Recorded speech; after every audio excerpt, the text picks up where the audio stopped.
नमस्कार दोस्तों, मैं हूं गुमनाम और आप सुन रहे हैं हॉरर कहानी, वो भी मेरी जुबानी। दोस्तों, आज की कहानी बस ड्राइवर की है जिनका नाम राघव सिंह है। तो चलिए अब ये कहानी राघव सिंह के नजरिए से सुनते हैं। लेकिन उससे पहले आप लोगों से एक शिकायत है। आप लोग स्टोरी को पूरा सुनते हैं लेकिन लाइक नहीं करते। इस बार मैंने आप लोगों से बहुत उम्मीद लगाई है कि आप लोग इस बार वीडियो को लाइक भी करेंगे और चैनल को सब्सक्राइब करके अपना सपोर्ट भी जरूर दिखाएंगे। तो अब ज्यादा समय नहीं लेते, चलिए कहानी की शुरुआत करते हैं। मेरा नाम राघव सिंह है। उम्र होगी लगभग 45 साल। मैं लखनऊ के एक छोटे टूर्स एंड ट्रैवल्स ऑफिस में ड्राइवर हूं। पिछले 17 साल से स्टीयरिंग मेरे हाथ का हिस्सा बन चुकी है। दिन रात सड़कों पर निकल जाते हैं। कभी शादी के बारात ले जाता हूं, कभी स्कूल के पिकनिक ट्रिप्स और कभी कभी रात भर हाईवे पे अकेला दौड़ता रहता हूं। जिंदगी एक ही लाइन में कट रही थी। इंजन चालू करो, बस चलाओ, पैसा कमाओ, घर भेजो। मेरी बीवी और 2 बच्चे कानपुर में रहते हैं। मैं महीने भर बाद उन्हें मिलता हूं। पर सच कहूं, कभी कभी ये तन्हा सफर दिल को खा जाता है। एक दिन सुबह सुबह मेरे मालिक शर्मा जी ने बुलाया। राघव, एक नया कॉन्ट्रैक्ट मिला है। लखनऊ साइंस कॉलेज के स्टूडेंट्स का मनाली एजुकेशनल ट्रिप है। 2 टीचर्स और 30 स्टूडेंट्स, 3 दिन का सफर तुम्हें हैंडल करना है। मैं खुश हुआ। हिमाचल का रूट मैं पहले भी चला था। थोड़ा मुश्किल जरूर है पर बढ़िया पैसा मिलता है। अगली सुबह लखनऊ साइंस कॉलेज के गेट के बाहर बस तैयार थी। सफेद रंग वाली सुमो ट्रैवल्स बस। थोड़ा पुरानी जरूर थी पर इंजन ठोस था। थोड़ा देर में स्टूडेंट्स आने लगे। कोई सेल्फी ले रहा था, कोई बैग्स उठा रहा था, कोई ऑलरेडी म्यूजिक स्पीकर ऑन कर चुका था। एक लड़की, नैना, बड़े आदब से बोली, ड्राइवर अंकल, प्लीज म्यूजिक थोड़ा स्लो कर देना, टीचर्स आ रहे हैं। मुझे हंसी आई। बेटा, अभी तो रात भर गाने बजेंगे। 2 टीचर्स आए, वर्मा सर और त्रिपाठी मैडम। उन्होंने लिस्ट चेक की और बोला, ड्राइवर जी, रात तक चंडीगढ़ तक पहुंचना है। कल सुबह पहाड़ी रूट शुरू करना है। मैंने सर हिला दिया और इंजन स्टार्ट किया। शाम के 6 बज रहे थे जब हम लखनऊ सिटी से निकले। बस में हंसी मजाक और मस्ती का माहौल था। मैं रियर मिरर से उन सबको देखता जा रहा था। इतनी एनर्जी थी कि लगता था दुनिया उनकी है। रात थोड़ी घेरी थी जब हम कानपुर हाईवे पर आए। हवा में ठंडी सी नमी थी। मैंने जगू से कहा, चाय ले आ भाई, रात लंबी है। उसने रोड साइड ढाबा पे बस रोकी, चाय लाया। सब स्टूडेंट्स भी फ्रेश होने उतर गए। मुझे याद है, एक स्टूडेंट बोला, अंकल, सुना है हिमाचल जाने वाले रास्ते में एक भूतिया गांव आता है, कारसोली नाम का। क्या सच है? मैंने हंसी में टाल दिया। अरे ये सब कहानियां होती हैं बेटा, रात में सब जगह भयानक लगती है। लेकिन दिल के कोने में हल्का सा सन्नाहट जरूर हुआ, क्योंकि मैंने कारसोली का नाम पहले भी सुना था। सब स्टूडेंट्स वापस चढ़ गए। रात के 10 बज चुके थे। इंजन गरजा और हम दोबारा निकल पड़े। हाईवे पे लंबे पेड़ों की परछाइयां बस के ग्लास से टकरा रही थी। गाने धीमे हो गए, कुछ स्टूडेंट्स सो गए, कुछ ने हेडफोन्स लगा लिए और मैं स्टीयरिंग पकड़े सीधे देख रहा था उस रास्ते को जहां से आगे करसोली गांव का मोड़ आने वाला था। मुझे तब तक नहीं पता था वो सफर सिर्फ एक ट्रिप नहीं, एक श्रापित रात बनने वाला था। रात के 1:15 बज रहे थे। हाईवे बिल्कुल खाली था। सिर्फ बस के इंजन की घर्र आवाज और हवा का सर्राहट। मैं स्टीयरिंग संभाले सीधे जा रहा था जब अचानक जीपीएस ब्लिंक करने लगा। Calculating route, take left turn towards Karsoli. मैं चौंक गया। अरे ये क्या बकवास है, ये रूट तो चंडीगढ़ का नहीं। जग्गू बोला, पर भैया जीपीएस तो वही बता रहा है। मैंने सोचा शायद शॉर्टकट हो और बस एक गलती कर दी। मैंने बस उस मोड़ पे घुमा दी। वो रास्ता अजीब था। पेड़ इतने घने कि लाइट अंदर तक नहीं जा रही थी। एक वक्त पे लगा जैसे हम जंगल में आ गए हों। फिर अचानक एक नई रोड सामने खुल गई, बिल्कुल साफ, जैसे अभी बनाई गई हो। स्मूथ तार, नए बोर्ड्स, और एक साइन लिखा था, welcome to Karsoli the silent village. मैं हैरान रह गया। मैंने सुना था ये गांव 10 साल पहले बर्बाद हो गया था। लोग कह रहे थे पूरा गांव आग में जल गया था, लेकिन यहां तो सब नया लग रहा था। बस में सब स्टूडेंट्स उठ गए। खिड़की से देखकर एक लड़की बोली, अंकल ये तो बहुत सुंदर गांव लग रहा है। देखिए सब घरों में रोशनी जल रही है। और सच में हर घर के अंदर हल्के पीले लाइट बल्ब्स चमक रहे थे। कुछ लोग सड़क के किनारे खड़े दिखे। उनके चेहरे पर अजीब मुस्कान थी। एक छोटी बच्ची ने हाथ हिलाकर बस रोकी। मैंने थोड़ा ब्रेक लगाया, पर अंदर से एक अजीब सा डर महसूस हो रहा था। वर्मा सर बोले, राघव थोड़ा रुक जाओ, लगता है यहां कोई ढाबा है, सब थक गए हैं। मैंने बस रोकी, लेकिन जैसे ही स्टूडेंट्स नीचे उतरने लगे, मैंने रियर व्यू मिरर में देखा। जो लोग हमसे मिलने आए थे उनके पैर जमीन को छू ही नहीं रहे थे, वो थोड़ा हवा में तैर रहे थे। मैंने चिल्ला के बोला, सब वापस बस में जाओ, पर तब तक देर हो चुकी थी।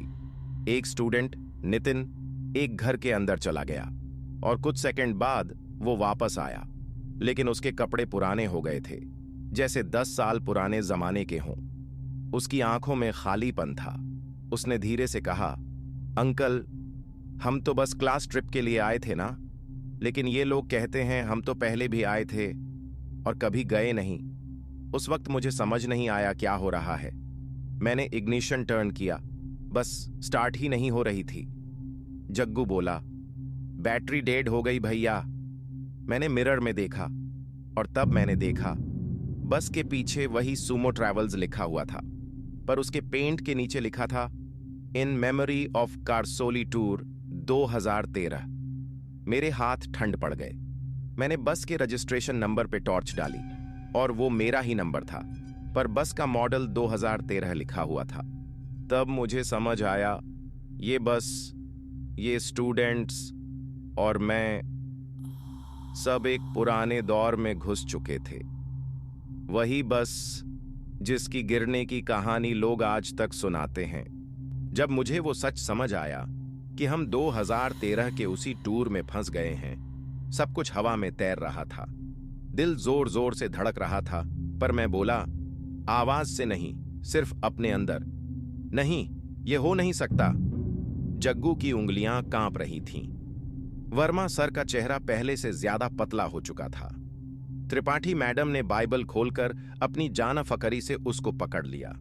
स्टूडेंट्स के चेहरे अब आधे नींद में आधे जागे हुए थे, पर उनकी आंखों में कुछ जिंदा नहीं था। मैंने बस को दोबारा स्टार्ट करने की कोशिश की। इग्निशन की घुमाई, स्टार्टर गया, पर बस से कोई जवाब नहीं आया। बस एक हल्की सी धड़कन जैसी आवाज आ रही थी। इंजन नहीं, बल्कि कोई दिल का धड़कना। रेडियो खुद ब खुद ऑन हुआ। एक पुरानी रिकॉर्डिंग बजने लगी। कोई आदमी रोने जैसी कहता हुआ, ड्राइवर रुक जाओ, उसने हमें बुलाया है। आवाज मेरे अंदर तक कांप गई। वह आवाज मेरे ही गले से निकलती लग रही थी। नितिन जो अब बचाया गया था, वह बस की तरफ धीरे से चला आया। उसके हाथ में एक पुराना स्कूल बैग था। उस पर 2013 का स्टिकर चिपका हुआ था। उसने खामोशी से मुझसे देखा और बोला, पर उसकी जुबान में वही पुराना सुर था, अंकल यह गांव हर साल एक नई बस लेता है, वो बस वापस नहीं आती। मैंने जोर से कहा, हम यहां से निकलेंगे, मैं इस बस को उल्टा कर दूंगा, सीधा कहीं निकलूंगा। पर जग्गू ने बताया, राघव भाई, रास्ता पीछे से वही निकल रहा है जो हमने आया था। हर मोड़ पे वही साइन, वही लाइट, वही लोग। मैंने देखा गांव वाले हमारे चारों तरफ खड़े हो गए थे, उनके चेहरे पर वह मुस्कान। पर जब नजदीक आया तो मैंने देखा उनकी आंखों के अंदर छेद थे, खाली गड्ढे। अंदर से रात की ठंड जैसी निकल रही थी। किसी के कपड़े फिसले हुए, किसी के बाल सड़े हुए, पर वो सब मिलकर एक ही तरह गाने लगे। एक पुराना गीत, बिल्कुल धुन में उल्टा, जैसे कोई फ्यूनरल सॉन्ग। बस के दरवाजे खुद ही खुलने लगे। स्टूडेंट्स एक एक करके बाहर निकलने लगे, पर अब वो हमारे जाने वालों नहीं थे। उनके चलने का अंदाज थोड़ा अलग था। जमीन को न छूकर हल्की सी तैरती हुई चाल। नैना, जो पहले इतनी शर्मिली थी, अब समांतर मुस्कुराने लगी। उसने मेरे तरफ देखा और बोली, ड्राइवर अंकल, ये रात हमारी है। मेरी रूह में ठंडी हवा चल गई। मैंने देखा, साइड मिरर में मेरा चेहरा बदल रहा था। मैं अपने चेहरे को पहचान नहीं पा रहा था। वह जवान राघव जो कहीं 2-10 साल पहले था, उसकी फोटो मेरी आंखों के सामने ब्लिंक कर रही थी। फोटो फ्रेम जैसा, उसके नीचे छोटा सा टैग, राघव ड्राइवर, कार सॉलिटूर 2013। मेरा पूरा बदन ठंडा हो गया। मुझे याद आया, 2013 में एक खबर आई थी। एक टूर बस कारसोली के पास खाई में गिर गई थी। सुना था ड्राइवर ने सबको बचाया, पर खुद को नहीं। सब न्यूज में था। ड्राइवर ने रेडियो पे आखिरी अल्फाज बोले, रास्ते पे इकट्ठा सब खड़े हैं, रुकना मुश्किल है। अब वो अल्फाज मेरे ही होंठों पर थे। और तब, जैसे किसी ने मारम से कहा हो, स्टूडेंट्स ने एक साथ आवाज निकाली, आओ हम तुम्हें दिखाएंगे कैसे खुद को जिंदा रखा जाता है। उन्होंने बस को घेर लिया। उनकी उंगलियां मेरे हाथ पे हल्की सी टपक रही थीं। वो सामान्य उंगलियां नहीं थीं, ठंडी, गीली और हल्की सी चिपचिप। मैंने अपने दिल में एक फैसला किया, अगर मैं बस छोड़कर भाग गया तो शायद मैं बच जाऊं। पर इन बच्चों को छोड़ के जाने का ख्याल मेरे लिए मौत से भी बुरा था। मैं बस के दरवाजे बंद करने चला, पर दरवाजा खुद ही बंद हो गया और एक आवाज गुलाबी सी फूंक के साथ बोली, अब तुम हमेशा हमारे साथ होगे ड्राइवर। मेरी आंखों के सामने सब चीजें घूमने लगीं। टाइम ठीक नहीं रहा। गाड़ी की घड़ी उल्टा चलने लगी। रेडियो पर वही आवाज, लेकिन अब ज्यादा करीब। मैंने देखा, उस आवाज का मालिक, एक अंधेरा सा साया, मेरे आगे खड़ा है। साया जैसा चेहरा मेरे अपने ही चेहरे से मिलता जुलता था। उसने सिर्फ एक बार सिर हिलाया और मैं समझ गया, मैं वो ड्राइवर हूं जो 2013 में गुजरा था और अब टाइम लूप ने मुझे दोबारा चुना था। मेरे हाथों ने डर के मारे ट्रेमोर शो किया। मैं अपनी आंखों में उस बड़े दरवाजे से बाहर देखा। रात हद से ज्यादा गहरी थी। आसमान से कोई सितारे नहीं नजर आ रहे थे। सिर्फ एक खामोश चमक थी, जैसे कोई भारी पर्दा। और फिर नितिन की आवाज सुनी, बहुत नाजुक और पुरानी। अंकल, अगर तुम सच में हमें छोड़ना चाहते हो तो एक रात के लिए हमने तुम्हें आजादी दी है, पर जो वापस जाएगा उसके पास याद रहेगी सिर्फ एक चीज, तुमने उनको पहचाना था। मैंने पूछा, कैसे छोड़ूं? कैसे बताऊं कि मैं तुम्हारा सच्चा ड्राइवर नहीं हूं? पर जवाब आया, खामोशी। सिर्फ सबकी सांस बंद होती हुई लग रही थी। बस ने अचानक एक तेज झटका लिया। सब स्टूडेंट्स एक साथ चीखे। मैंने अपनी जान लगाकर स्टीयरिंग घुमाया। बस चलने लगी, पर एक नया रास्ता खुल गया। एक भीड़ से भरा अनजाना रास्ता। हर चेहरे पर वही मुस्कान। सबकी निगाहें मेरे ऊपर थीं। मैं समझ गया, यह रात अब खत्म नहीं होगी। यह साइकिल चलती रहेगी। लेकिन एक चीज मेरी गलती थी। मैंने कभी अपने बीते कल की एक कहानी पूरी नहीं सुनी थी। मैंने हमेशा चलाना, कमाना, घर जाना सीखा। अब मुझे कुछ और सीखना पड़ेगा। सीखना पड़ेगा कैसे अपनी गलती का मुकाबला करना है। बस की सीटों पर बच्चे धीरे धीरे फिर से सो गए, पर उनकी सांसें अब जिंदा होकर हमसे दूर हो गई थीं। और मैं उस रेडियो रिकॉर्डिंग को सुन रहा था जो बार बार रिपीट हो रही थी। मेरा अपना आखिरी पैगाम, अगर तुम्हें याद रहे तो तुम बच जाओगे। अगर तुम भूल जाओ तो तुम यही बन जाओगे। मेरी आंखें तेज रोशनी के साथ खुलीं।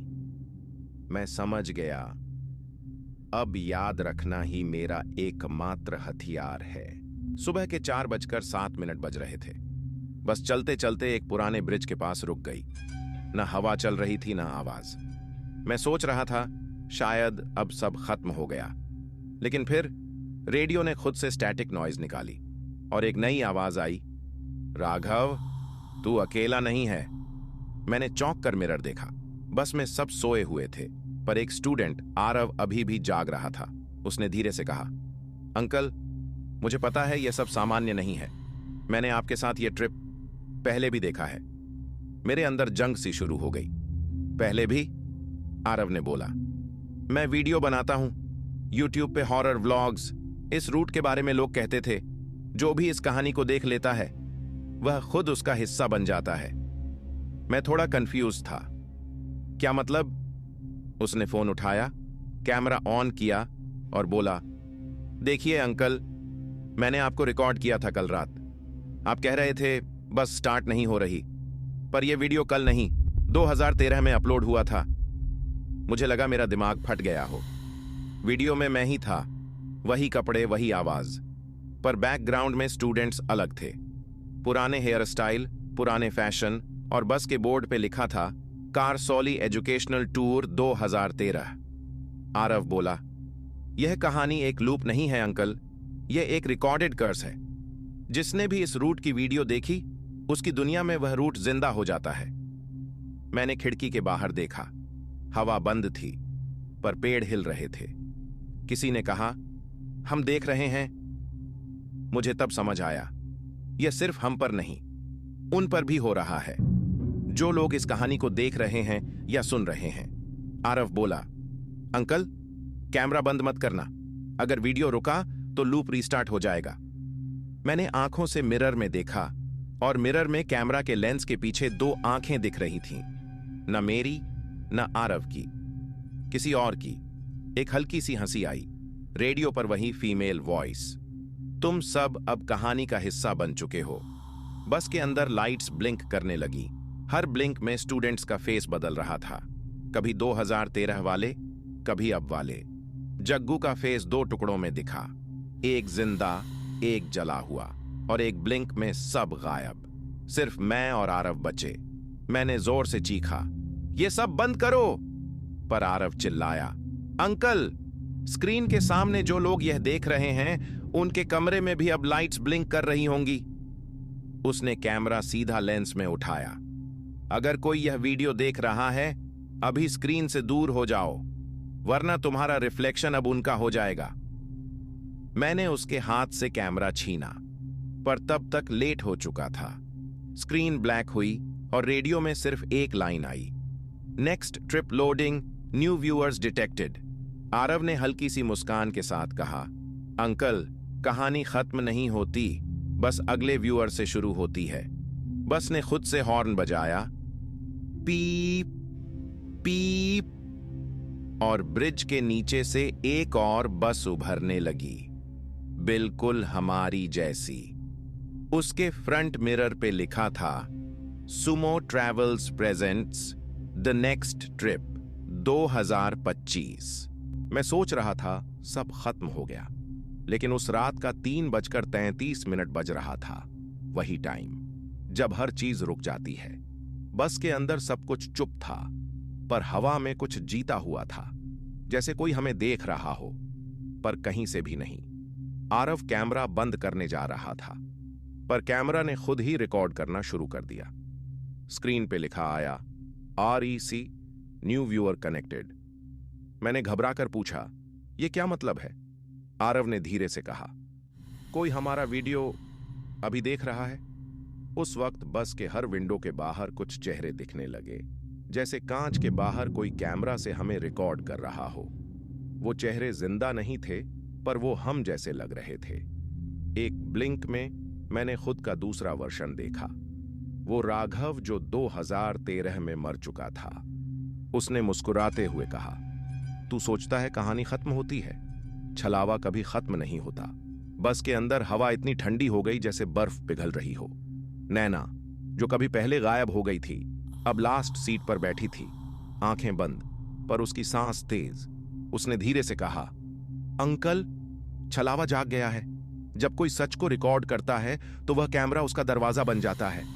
मैंने पीछे देखा, आरव के फोन के कैमरा से एक हाथ बाहर निकल रहा था। वो हाथ हवा में हिल रहा था, जैसे किसी को पकड़ने की कोशिश कर रहा हो। आरव चिल्लाया, अंकल, ये मुझे खींच रहा है। मैंने उसका फोन तोड़ दिया, पर जैसे ही स्क्रीन फूटी, उसमें से एक ठंडी सांस निकलकर हवा में घुल गई। बस की लाइट्स एक के बाद एक फ्यूज होने लगी, और जब सब अंधेरा हो गया, तब एक आवाज आई, तुमने छलावा तोड़ दिया राघव, अब वह आजाद है। मैंने सामने देखा, बस का ग्लास खुद ब खुद लिखने लगा, नेक्स्ट स्टॉप, रियल वर्ल्ड। उस वक्त मुझे समझ आया, अब यह कहानी सिर्फ बस के अंदर नहीं रही, अब यह स्क्रीन से बाहर निकल चुकी है। जो लोग अभी यह कहानी सुन रहे हैं उनके कमरे में हवा थोड़ी ठंडी महसूस हो रही होगी, लाइट थोड़ी ब्लिंक कर रही होगी, और अगर आपने ध्यान से सुना है तो अब आपके फोन की स्क्रीन पर एक हल्की रिफ्लेक्शन दिख रही होगी। वो आप नहीं हो, वो राघव का छलावा है। आरव ने चुपके से कहा, अंकल, अब अगला पार्ट खुद लिखेगा क्योंकि कहानी जिंदा है। और रेडियो से आवाज आई, recording continues, new viewers trapped. Bus चली, और इस बार उसका हॉर्न मेरे दिल में बजा।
मैं स्टीयरिंग पर हाथ रखकर बैठा था, लेकिन लग रहा था जैसे कोई और मेरे हाथ को कंट्रोल कर रहा है।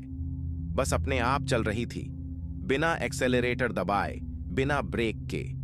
इंजन की आवाज अब इंसान की नहीं, किसी प्राणी की सांस जैसी लग रही थी।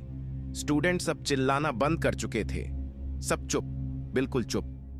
मैंने पीछे देखा, हर सीट पर बच्चे बैठे थे, लेकिन सबका चेहरा एक जैसा था, सफेद, बिना आंखों के, सिर्फ एक खाली पिंजरा जिसमें हवा भी रुक जाए। मुझे लगा शायद मैं पागल हो गया हूं। मैंने ब्रेक लगाने की कोशिश की, पर ब्रेक पेडल नीचे किसी ने पकड़ लिया। मुझे अपनी टांग के पास एक ठंडी और गीली उंगली महसूस हुई। मैंने झांक कर देखा, नीचे से एक औरत का काला हाथ मेरी टांग को पकड़कर कह रहा था, मत रोक, अभी मंजिल दूर है। उसके बाद बस के फ्रंट मिरर में मुझे अपनी रिफ्लेक्शन दिखाई दी, लेकिन उस रिफ्लेक्शन के पीछे एक और चेहरा था, मेरा ही चेहरा, लेकिन सड़ा हुआ, आंखों से खून टपक रहा था। एक स्टूडेंट, रोहित, नीचे से चिल्लाया, सर, ये रास्ता बदल गया, जीपीएस कुछ और दिखा रहा है। मैंने देखा, जीपीएस पर लिखा था चांदपुर गांव, 0.5 किलोमीटर। वो वही गांव था जहां मैं 15 साल पहले एक एक्सीडेंट में एक लड़की को मार चुका था, और उसके बाद से मुझे नींद नहीं आई थी। बस धीरे धीरे उसी पुराने पत्थर के पुल पर रुक गई। हवा रुक गई, इंजन खुद बंद हो गया और तब मुझे समझ आया ये ट्रिप मैंने नहीं ली थी, मुझे बुलाया गया था। मेरे सामने वही लड़की खड़ी थी। उसका साड़ी पूरा खून से भीग गया था और उसके पैर जमीन को छू नहीं रहे थे। उसने मुस्कुराते हुए कहा, ड्राइवर साहब, 15 साल पहले आपने मुझे रास्ते से उठाया था, अब मेरी बारी है आपको सही जगह पहुंचाने की। बस के अंदर एक साथ सबके मोबाइल ऑन हो गए और उनके स्क्रीन पर लिखा आया, welcome to the last ride. रात का समय था। हवा में सीटी जैसी आवाज आ रही थी, जैसे कोई अनजान जुबान में कुछ कह रहा हो। बस पुल के बीच में खड़ी थी, इंजन बंद, लाइट्स बंद, लेकिन किसी वजह से हेडलाइट्स अपने आप ऑन ऑफ हो रही थीं। ब्लिंक ब्लिंक, जैसे कोई सिग्नल दे रहा हो। मैं सीधा उस लड़की के सामने था। उसका चेहरा अब साफ दिख रहा था। वो वही लड़की थी, सारला, जिसे मैंने 15 साल पहले लिफ्ट दी थी जब वो अपने गांव जा रही थी और रास्ते में हमारा एक्सीडेंट हो गया था। मुझे बचाया गया, लेकिन वो वहीं पुल से नीचे गिर गई थी और तब से मैं हर साल उस रास्ते से गुजरता था, उसकी याद में एक दिया जलाकर। लेकिन आज उसका दिया उसने खुद जलाया था। उसने हल्की सी मुस्कुराहट के साथ कहा, ड्राइवर साहब, आपने मुझे कभी चैन नहीं दिया, अब मैं भी आपको चैन नहीं दूंगी। मुझे लगा सब खत्म हो गया, पर तभी एक लड़का, रोहित, आगे आया। उसके हाथ में एक रुद्राक्ष माला थी, उसके दादा ने दी थी। कहते थे ये हर भूत से बचाता है। रोहित ने माला उठाई और जोर से मंत्र पढ़ने लगा, एयूएम नमो भगवते रुद्राय। जब उसने यह कहा तब बस का पूरा बॉडी हिल गया, जैसे कोई अंदर से चिल्ला रहा हो। सारे विंडोज एक साथ बंद हो गए और बस के अंदर से सफेद धुआं निकलने लगा। उस धुएं में मुझे दिख रहा था मैं खुद, बस चलाता हुआ, और पीछे वो लड़की बैठी हुई, हर बार मरकर भी जिंदा होती जा रही थी। उस वक्त मुझे समझ आया वो लड़की नहीं, वो मैं था। मुझे लगा मैं उसे मार गया था, पर असल में उस एक्सीडेंट में मैं ही मर गया था। और तब से मेरी आत्मा ही हर साल बस चलाती थी, नए स्टूडेंट्स को लेकर उसी पुल तक जहां से सब कभी लौट नहीं पाते। रोहित अब मुझे देखकर चिल्ला रहा था, तू जिंदा नहीं है, तू ही चलावा है। मैं चिल्लाया, नहीं, मैं जिंदा हूं, पर उसके शब्द मेरे कानों में गूंज रहे थे। तू खुद 15 साल पहले मर गया था। तभी बस के रियर व्यू मिरर में मुझे दिखा, मेरा चेहरा गल रहा था, आंखें काली और बॉडी से धुआं निकल रहा था। मुझे अपनी सांस में जलते तेल की बू आई और तब बस का इंजन खुद से स्टार्ट हो गया। आरपीएम नीडल रेड जोन में पहुंच गई और बस सीधा उसी पुल के नीचे अंधेरी घाटी में कूद गई। फिर सब कुछ अंधेरा। अगली सुबह जब पुलिस वहां पहुंची, उन्हें पुल के पास एक पुरानी बस मिली जिसमें सिर्फ एक आदमी बैठा था, एक ड्राइवर, जिसका शरीर तो था पर उसकी आंखें बिल्कुल खाली। और उस बस के नंबर प्लेट पर लिखा था, चलावा टूर एंड ट्रैवल्स। सुबह के 6 बजे थे। हवा में ठंडी नमी थी और पुल के नीचे से धुआं उठ रहा था। इंस्पेक्टर राजवीर सिंह, एक अनुभवी अधिकारी, वहां पहुंचे। उनके साथ एक स्थानीय कांस्टेबल बोला, सर, ये वही जगह है जहां हर साल एक बस गिरती है, पर जब हम नीचे जाते हैं तो बस वहां होती ही नहीं। राजवीर ने थोड़ा हंसकर कहा, भूत प्रेत में विश्वास नहीं करता मैं, सब बकवास है। लेकिन जब उन्होंने नीचे झांक कर देखा, उनकी सांस रुक गई। नीचे एक बस खड़ी थी, पुरानी, जंग लगी हुई, पर इंजन से अभी भी धुआं निकल रहा था। नंबर प्लेट पर लिखा था, Chalawa tours and travels. Rajveer और उनकी टीम नीचे गए, बस के अंदर घुसे। सभी सीटें साफ थीं, लेकिन हर सीट पर एक नाम लिखा था, उन्हीं छात्रों का जो इस ट्रिप पर गए थे, और उनके नाम के आगे लिखा था, चेक्ड इन। बस के डैशबोर्ड पर एक पुरानी डायरी मिली। उसके पहले पेज पर लिखा था, मैं रवि प्रसाद, ड्राइवर, कबूल करता हूं कि 15 साल पहले मैंने एक लड़की को मार दिया था और अब वह हर साल मुझे बुलाती है। राजवीर डायरी पलट रहे थे, तब एक ठंडी हवा का झोंका आया। बस का हॉर्न खुद बज गया। एकदम से हेडलाइट्स ऑन हो गईं और उसके अंदर रेडियो चालू हो गया। ये चलावा टूर्स एंड ट्रैवल्स का स्वागत है। अगला स्टॉप चांदपुर गांव। राजवीर ने तुरंत आदेश दिया, बैटरी डिस्कनेक्ट करो। पर कांस्टेबल बोला, सर बैटरी ही नहीं है। बस धीरे धीरे अपने आप स्टार्ट होने लगी। गियर शिफ्ट हुआ, एक्सेलरेटर दब गया, पर कोई अंदर नहीं था। सिर्फ एक शैडो ड्राइवर सीट पर बैठी थी, जिसका चेहरा धुएं से बना हुआ था। राजवीर ने कैमरा उठाया वीडियो बनाने के लिए, पर कैमरे में सब सामान्य दिख रहा था, सिर्फ एक खाली बस। जब उन्होंने अपनी आंखों से देखा, बस सीधे उनके सामने से गायब हो गई। उस रात राजवीर ने केस फाइल में लिखा, no survivors, no evidence, but engine sound still echoes every year on the 13th of October। और तब से हर साल 13 अक्टूबर की रात पुल के पास लोगों को एक पुरानी बस दिखाई देती है, जिसमें से एक आवाज आती है, टिकट लो, लास्ट राइड फ्री है। कुछ लोग कहते हैं अगर आप उस बस में चढ़ गए तो अगले दिन आपका नाम भी उस सीट पर लिखा मिलता है, चेक इन। रात के बाद इंस्पेक्टर राजवीर सिंह सो ही नहीं पाए। उसके दिमाग में सिर्फ एक ही सवाल घूम रहा था, ये बस हर साल 13 अक्टूबर को ही क्यों आती है। अगली सुबह उसने फैसला किया कि इस बार वह सच जान कर रहेगा। उसने लोकल लोगों से पूछा तो सबने एक ही नाम लिया, बाबा अग्निवेश, एक पुराने साधु जो चांदपुर के जंगल के अंदर रहते थे, जहां कोई जाने की हिम्मत नहीं करता। राजवीर और उसका कांस्टेबल टॉर्च लेकर जंगल में गए। अंधेरा इतना गहरा था कि टॉर्च की रोशनी भी हवा में खो जा रही थी। कुछ दूर जाने के बाद उन्हें एक छोटी सी झोपड़ी मिली और उसके अंदर एक बुजुर्ग साधु ध्यान में बैठे थे। उनके आसपास चिता की राख और रुद्राक्ष माला थी। राजवीर ने झिझक कर कहा, बाबा मुझे उस चलावा बस का सच चाहिए। साधु ने आंख खोली, उनकी आंखों में आग सी चमक थी। उन्होंने धीरे से कहा, तुमने उसे जगा दिया है बेटा, अब वो सिर्फ बस नहीं, एक शाप है। राजवीर ने पूछा, कौन सा शाप बाबा? बाबा ने झोपड़ी के कोने से एक पुरानी मूर्ति निकाली, एक लड़की की मूर्ति जिसके सिर पर लाल चूनरी थी। उन्होंने बताया, 15 साल पहले एक ड्राइवर ने इस लड़की सारला को धोखा दिया। उसने उससे शादी का वादा करके गांव से भगा लिया, पर रास्ते में उसके साथ हादसा हुआ और लड़की मर गई। मरने से पहले उसने ड्राइवर को शाप दिया, तू हर साल मुझे यहां से लेकर गुजरेगा जब तक कोई सच जान न ले। राजवीर ने पूछा, तो बाबा सच क्या है? बाबा ने जवाब दिया, वो एक्सीडेंट नहीं था, वो कुर्बानी थी। ड्राइवर ने उस लड़की को स्वयं बलि दी थी अपनी नौकरी बचाने के लिए। चलावा टूर्स एक ऐसी कंपनी थी जिसमें हर 13 अक्टूबर को एक ड्राइवर और कुछ नए लोग बलि चढ़ते थे ताकि कंपनी कभी बंद ना हो। राजवीर का खून जम गया।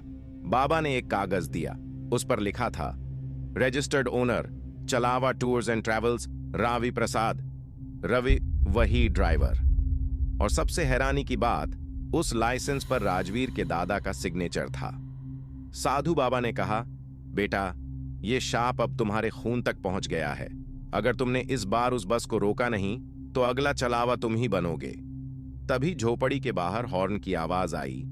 एक पुरानी बस रुकी थी जिस पर लिखा था, Chalawa tours and travels special night ride. साधु बाबा ने आंखें बंद करके कहा, अब वक्त आ गया है सच को रोकने का, वरना हर साल एक नया ड्राइवर पैदा होगा। बस का दरवाजा खुला और उसके अंदर से एक आवाज आई, राजवीर सिंह तुम्हारा सीट रेडी है। रात का समय था। चंदपुर के जंगल में सिर्फ साधु बाबा के मंत्र और बस के इंजन की हल्की धड़कन की आवाज थी। राजवीर और बाबा अग्निवेश दोनों ने मिलकर फैसला किया, अगर बस को अभी रोका नहीं गया तो श्राप और भी लोगों को अपनी ओर खींच लेगा। बाबा ने एक चिता जलाई, उसके चारों तरफ रुद्राक्ष माला रखी। राजवीर को एक डंडा दिया, ड्राइवर के लिए जो श्राप का असली कैरियर है। बस धीरे धीरे पुल के पास आई। हेडलाइट्स की रोशनी में सब स्टूडेंट्स के चेहरे दिख रहे थे, लेकिन सबका चेहरा सफेद और मर चुका था। और फिर शैडो ड्राइवर सीट पर बैठा था रवि प्रसाद का छलावा, जो असल में 15 साल पहले मर गया था। साधु बाबा ने मंत्र पढ़ना शुरू किया, AUM नमः शिवाय, AUM नमः शिवाय, जो आत्मा को बंद कर दे उसे मुक्ति मिल जाए।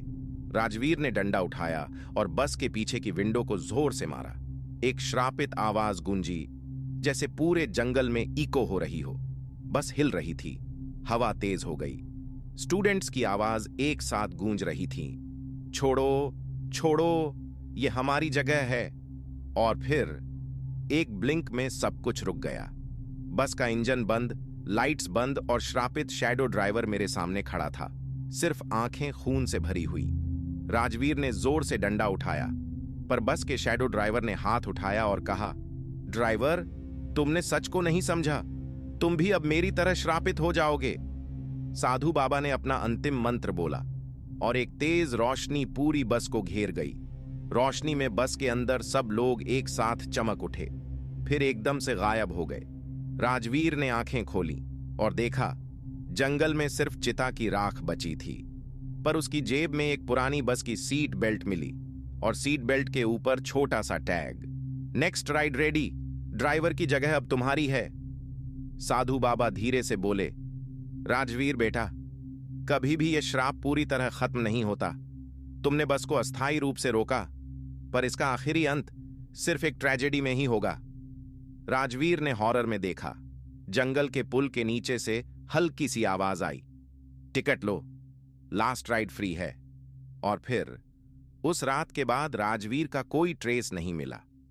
बस लोग कहते हैं, अगर आप 13 अक्टूबर को चंदपुर के पुल के पास जाते हैं तो एक पुरानी बस आती है और कोई नया ड्राइवर खुद ही अपनी जगह पर बैठा दिखता है, और चालावा टूर्स एंड ट्रैवल्स का श्राप कभी खत्म नहीं होता। तो दोस्तों, अगर आप लोगों को ये वीडियो पसंद आई हो तो इस वीडियो को लाइक करके चैनल को सब्सक्राइब कीजिए और हमें सपोर्ट कीजिए। लेकिन अगर आप अपना नाम नेक्स्ट वीडियो में सुनना चाहते हो तो इस वीडियो के कमेंट सेक्शन में अपना नाम और लोकेशन टाइप कर दीजिए। तब तक के लिए अलविदा।